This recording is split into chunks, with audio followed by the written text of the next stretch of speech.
Hello, it's me again, Technology Freak. And before I get started, due to the weather, it's raining outside.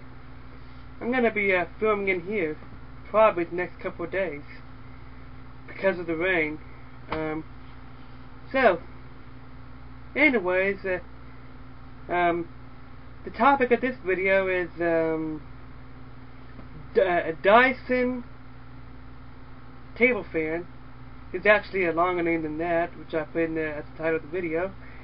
And basically, it's a fan that doesn't use blades, and it uses something else to cool you off. And it's kind of scientific talk that I'm not exactly sure how it works.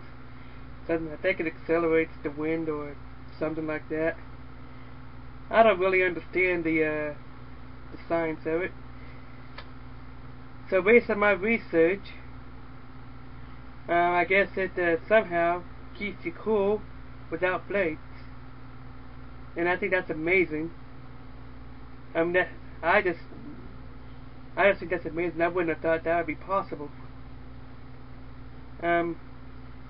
Anyways, that's it for this video. Bye.